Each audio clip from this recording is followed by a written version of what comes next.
যেদিন ভাবছো ঘরে কোনো কিছু নেই কি বানাবে, তো আমার মতো বানিয়ে ফেলো নিরামিষ মাংস। তো এই যে বন্ধুরা, আমি নিরামিষ মাংস বানানোর জন্য আমি কাঁচা কাঁঠালটা মানে গাছ থেকে পেড়ে নিয়েছি। তারপরে ওই যে বন্ধুরা, ওটা আমি সুন্দরভাবে কেটে নিচ্ছি। তো ওই যে কাটার জন্য আমি দুটো মানে ফেলে দেওয়া পলিথিন হাতের মধ্যে মানে প্রথমে বেঁধে নিয়েছি ভালোভাবে, মানে আমার হাতে যাতে মানে আটাটা না লেগে যায়। তো বন্ধুরা, তোমরা জলের মধ্যে ভিজিয়েও কিন্তু মানে কেটে নিতে পারো। তো ওই যে বন্ধুরা, যাই হোক ছোটো ছোটোভাবে মানে মাংসর মতো মানে পিসটা করে নিচ্ছি। আর যেহেতু আমি বানাবো হচ্ছে ওটা নিরামিষ, তার জন্য 2 প্যাকেট সয়াবিন নিয়ে নেব।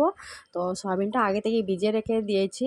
তো ওই যে বন্ধুরা, এটার মধ্যে আমি মেথি ফোড়ন দিয়ে যা যা মানে মশলা আছে, হলুদ গুঁড়ো, মরিচ গুঁড়ো সবটাই দিয়ে দিয়েছি। আর কি জানার মধ্যে তোমরা চাইলে কিন্তু ওটা মানে পেঁয়াজ রসুন আদা মানে সবটা দিয়ে কিন্তু খেতে পারো। তো ওটা আমি বানাবো হচ্ছে নিরামিষ, তার জন্য ওই যে বন্ধুরা আমি 2 প্যাকেট সয়াবিন নিয়ে নিচ্ছি।